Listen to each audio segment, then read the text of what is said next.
Hello and welcome to online lecture number 8 for Chemistry 112 during the spring semester of 2020. In this lesson, we're going to finish chapter 16 by getting to a connection between Gibbs free energy and equilibria. We ended the last lesson with the question of, we understand what the sign delta G indicates. Negative means it's a spontaneous process, positive means it's non-spontaneous, but what does the magnitude of delta G indicate?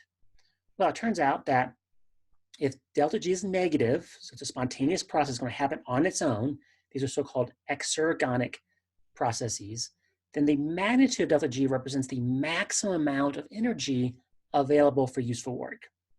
So consider this process where it has a exothermic reaction. It releases 74.6 kilojoules of energy. That's a favorable property for spontaneity. But because we go from 2 moles of gas to 1 mole of gas, it has an unfavorable negative delta S. So when we calculate delta G for this process, it is spontaneous, it is a negative delta G, but notice that the magnitude of delta G is less negative than the magnitude of delta H. So the idea is that yes, this process releases about 75 kilojoules of energy, but because of this unfavorable delta S, of that 75 kilojoules of energy, about 24 kilojoules or so, minimally, 24 kilojoules are lost due to the surroundings.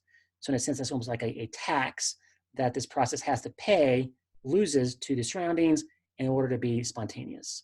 So of the about 75 kilojoules of energy that's released, only about 50 or 51 kilojoules or so are possibly available for useful work. And notice that this number represents the maximum amount of energy available for useful work. In reality, the actual amounts will be a lot less than that number. In any sort of process, converting the energy of mechanical energy from electrical energy, no process is 100% efficient. We always lose some efficiency, and that efficiency is lost due to heat. And so that's another idea of no process is going to be 100% efficient. And so you're always going to have even in a exergonic reaction, the delta G represents the maximum amount. Conversely, if delta G is positive, so-called endergonic processes, these are non-spontaneous, which means they only occur when we constantly apply excess effort, excess energy. And the magnitude of delta G, if it's positive, represents the minimum amount of energy needed to cause that non-spontaneous process to occur. So notice that delta G, whether it's negative or positive, the magnitudes both represent an optimistic view of either how much energy we can get out or how much energy we have to put in. In reality, we're going to get less energy out of an exergonic reaction than we think we should, and it's going to take more energy than we think it should to cause an endergonic reaction to take place. We ended the last lesson with this process, and with this process we can calculate delta G either with this equation or with this equation as negative 1,011 kilojoules, which means that it's exergonic, which means this is the maximum amount of useful energy we can get out of this process under standard conditions. The process is spontaneous under standard conditions, but a more important question is this process spontaneous under non-standard conditions, under my experiment's conditions? Yes, it's spontaneous when the partial pressures of all the gases is 1 atmosphere and the concentrations of all solutes is 1 molar. But if I'm doing an experiment where those conditions aren't necessarily true, is this process still spontaneous or is it now non-spontaneous under my conditions? So what we will be able to calculate more practically is a delta G without the degree sign. So this is the change in Gibbs free energy under non-standard conditions. So these are conditions where, as I said, the concentration of the solutes is not necessarily 1 molar and the partial pressures of gases is not necessarily 1 atmosphere. So there's an equation for that. The delta G under non-standard conditions equals the delta G under standard conditions, which we can calculate using either or both of these equations, plus R times T times the natural log of Q, where R is your gas law constant with energy units, T is your Kelvin temperature, and once again, Q, we've seen this many times already this semester, Q is your reaction quotient. It's your concentration of your products, raised their coefficients, divided by the concentration of reactants, raised their coefficients, as always excluding pure solids and pure liquids from the expression.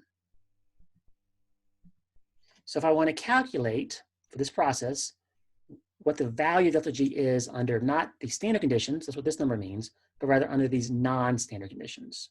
Delta G if ammonia concentration is 0.5 molar, the oxygen concentration is 0.25 molar, and the nitrogen monoxide concentration is 1.5 molar at a temperature of 310 Kelvin. Okay, so we have our values for this reaction under these non-standard conditions. Plug in our numbers. We have delta G under non-standard conditions equal to the delta G under standard conditions, which we already calculated, 1,011 kilojoules, plus R, 8.314 joules per mole Kelvin, times the temperature, which is 310 Kelvin, times the natural log of Q. And Q is going to be the ratio of the concentration of the products to their coefficients raised to their coefficients divided by the concentration of the reactants raised to their coefficients. So the expression would be, for Q, the natural log of concentration of NO to the fourth power. Water is a liquid, so it's excluded, divided by the concentration of ammonia to the fourth power times concentration of oxygen to the fifth power. So that's what our Q expression is going to look like. So we plug in our values, simplify this a little bit. We have negative 1,011 kilojoules, and then 8.314 times 310 gives us positive 2,577 joules. And then natural log of concentration of NO, which is 1.5 to the fourth, divided by concentration of ammonia, which is 0.5, also to the fourth, times concentration of oxygen, which is 0.25, this time raised to the fifth power. So we get delta G is equal to 1,011 kilojoules.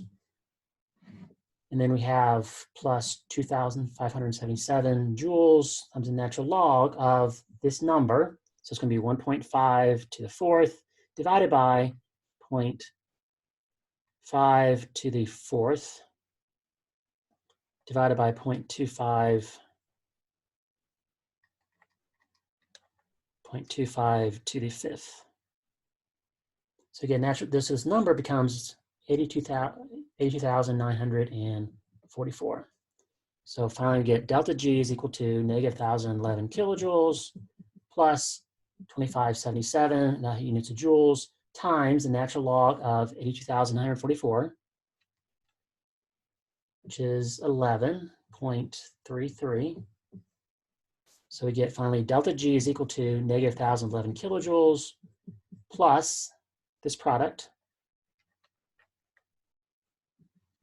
29,186.87, but the units would be joules. So before we add these two numbers together, we have to make sure these units are the same. So either convert kilojoules to joules or joules to kilojoules. It's probably easier to convert joules to kilojoules. So when we do so, we get delta G equals negative 1,011 kilojoules plus about 29.2 or 29 kilojoules. So we get a delta G value of negative 1,011 plus 29 gives a value of negative 982 kilojoules.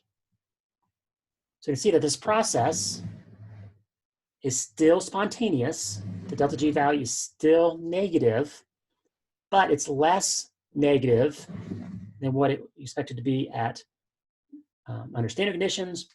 As a result, we'd expect that under these non-standard conditions, yes, we can get useful work out of this process, but we could get less useful work, at least maximally less useful work.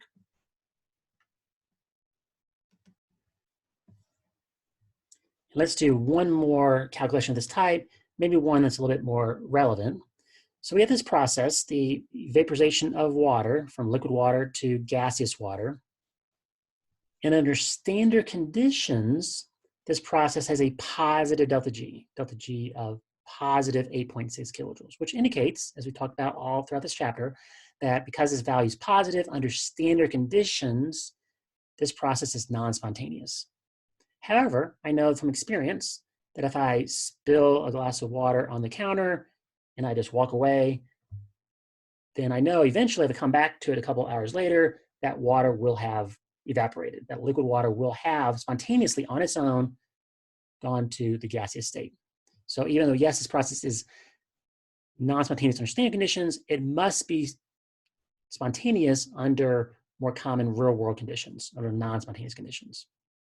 So we can calculate the delta G of this process where the partial pressure of gas in the atmosphere is 0.0155 atmospheres, which is approximately equivalent to about 50% relative humidity at room temperature.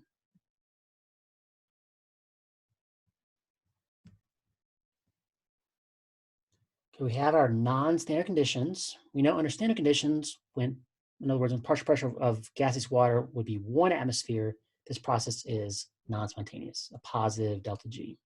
But what is the value of delta G under these non-spontaneous conditions?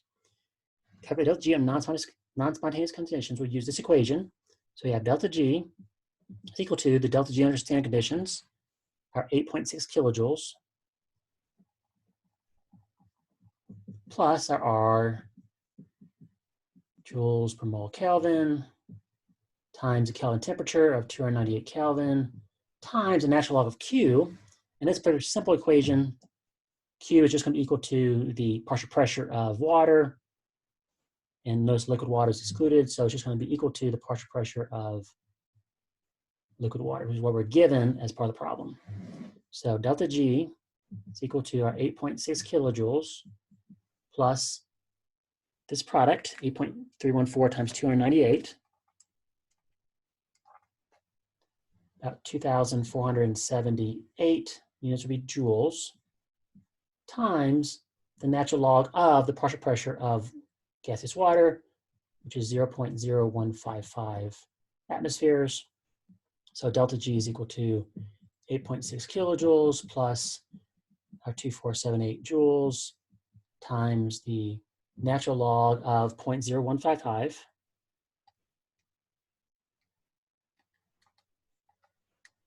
which is a negative 4.17. So then delta G is equal to 8.6 kilojoules plus this product, 2,478 times negative 4.17. You get a negative 10,326 units would be joules. So as before we add the two numbers together, we'll make sure the units are the same. So delta G is equal to 8.6 kilojoules plus a negative 10.3 kilojoules to give us a sum of 8.6 plus a negative 10.3 to give us a negative 1.7 kilojoules. So as we know from experience, under these non-standard conditions, when we have about 50% relative humidity in the atmosphere, this process is spontaneous. And we know it's spontaneous because it gives us a negative delta G value under these non-spontaneous, non-standard conditions. And finally, we want to consider the relationship between free energy and equilibrium. So we know this equation allows us, as we just applied the last couple slides, allows us to calculate the delta G value under non-standard conditions. If we have a reversible reaction, reactions A and B produce products C and B, but it's also reversible. And if this reaction is at equilibrium, then delta G is equal to 0. That's what delta G equals 0 indicates. And secondly, this equation, if it's at equilibrium, then the reaction quotient is equal to equilibrium constant. So if we plug in those two changes, delta G equals 0, and now Q is equal to K, we get this equation. Then do a little rearrangement, we get this important equation, which relates the delta G under standard conditions to the equilibrium constant. So we can use this form of the equation to calculate delta G under standard conditions if we know what K is, or we could use this equation to calculate K if we know what the delta G under standard conditions is. So I'll finish up with both qualitative and quantitative applications of these equations. So if we have a reversible reaction, and if delta G is positive, then that means if delta G is positive, the only way delta G could be positive is if natural log of K is negative, because R and T are both positive, so negative times a positive times a negative must give us positive. And natural log of K is only going to be negative if K is less than 1. So if K is less than 1, that means that the forward reaction is non-spontaneous, which means that the reverse reaction is the spontaneous direction. Conversely, if delta G is negative, natural log K must be positive. Therefore, K must be greater than 1, which means that the forward reaction is the spontaneous one. And then if delta G under standard conditions is 0, the natural log of K must be 0. And the only way natural log K can equal 0 is if K is equal to 1. And under those conditions, neither the forward reaction nor the reverse reaction would be spontaneous under the standard conditions. And finally, a couple of quantitative applications. With this reaction, we have a delta G of, under standard conditions, of 68.1 kilojoules, positive 68.1 kilojoules. It's a non-spontaneous process. What would K be for this reaction at room temperature?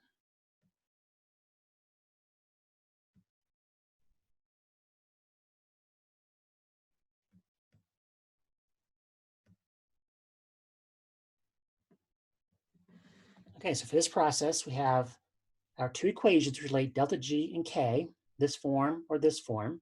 They relate to each other algebraically. In this case, though, we're asked to calculate K. So it's better to use the second form because it's already solving for K. All we need to do is plug in our delta G under standard conditions R and T. So K is equal to E to the negative delta G. Delta G is 68.1 kilojoules. But I'm going to need the units for delta G to be in joules. So this would be negative, not 68.1 kilojoules, rather negative 68,100 joules. And we need delta G to be in joules because R times T will be in joules. So we have R 8.314 joules per mole Kelvin times our temperature, which was 298 Kelvin. So then K is equal to E to this ratio. So we have negative 68,100 divided by 8.314 times 298 gives us a value of E to the negative 27.487. So E to the negative 27.487. Using our calculator, E is probably your second function above your natural log button. Gives us a value of K of 1.16 times 10 to the minus 12. So that kind of gives us a sense of, with a positive 68.1 kilojoules, what the value of K actually indicates. So this is a fairly low, considering our weak acids, weak bases, other equilibria considered this semester, a fairly low value of the equilibrium constant, which indicates that for this process, it's the reverse process that's spontaneous. The forward process is non-spontaneous. As a result, this reaction goes to a very, very limited extent. At equilibrium, you have very, very low concentration of products relative to the concentration of your reactants.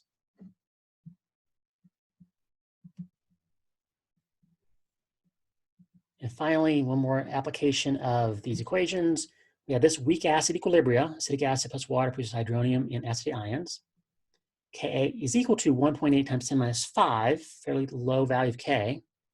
So the question here then is to calculate delta G for this reaction.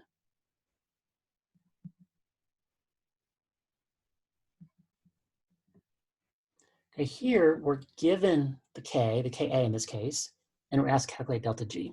So then of these two equations, the left equation is going to be the relevant one because it's already arranged for us to calculate delta G given an equilibrium constant.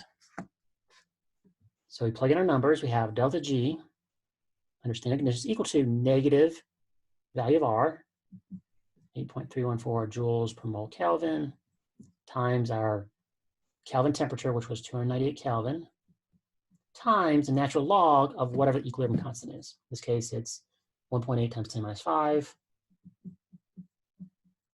And we're doing this calculation for Ka, but this equation will work for a Kb, a Ksp, a Kf, any type of equilibrium constant. So delta G is equal to our negative 8.314 joules per mole Kelvin times 298 Kelvin times the natural log of 1.8 times 10 minus 5. So we have natural log of 1.8 times 10 minus 5 is a negative 10.93. So we just have a product of three numbers. So then delta G under standard conditions for this reaction is negative 8.314 times 298 times our negative 10.93 number. Gives us a delta G value of positive 27,068 joules. And then more commonly, it's expressed in kilojoules. So 27,068 joules is equivalent to a positive 27.1 kilojoules. So as expected, because K is less than 1, because K is a small value, delta G under standard conditions will be positive, which means, as we know from experience and practical application, that the forward process, because delta G is positive, is non-spontaneous. It's a reverse process. It is spontaneous. As a result, via the K or the delta G, we would expect, and we do get, very little product relative to the reactants at equilibrium. So we've seen in this chapter how what delta G means, both its sign and its magnitude, as well as how we can connect delta G, sign and magnitude, to the equilibrium constant, and vice versa.